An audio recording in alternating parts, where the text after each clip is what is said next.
আজ 2023-এর 4 অক্টোবর। প্যাংগংয়ে এসেছি।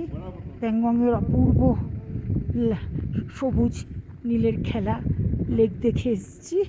এখন হোটেল বলা ভুল, এই আমাদের ঘর। এই যে এই এক একজনের ঘর। আমরা এখানে থাকবো। বেশিরভাগই লোকই দেখে চলে আসে, ফিরে আসে, কিন্তু আমরা এখানে থাকবো। এই যে আমাদের গ্রুপের এক একজন এক একটা ঘর নিয়েছে। ওই যে মিঠু দরজা খুলছে। এই টেম্পো ট্রাভেলারে করে আমরা ঘুরছি। 12 জন খুব এনজয় করছে। পেছনেই বরফ ঢাকা পাহাড়, কোনোদিন কল্পনাও করিনি।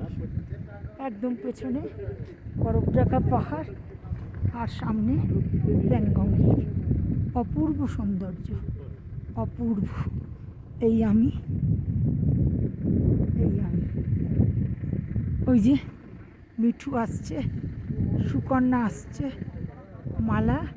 মালা তো এস্কিমো দেশ থেকে এসছে।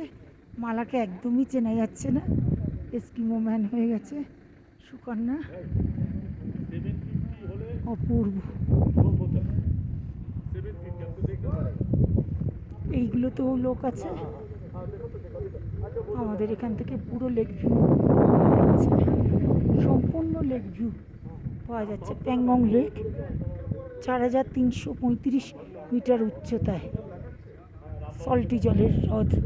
ভাবা যায় না, সত্যি স্বপ্ন সার্থক, জীবন সার্থক মনে হচ্ছে। এইটা যে কখনো দেখব ভাবতে পারিনি।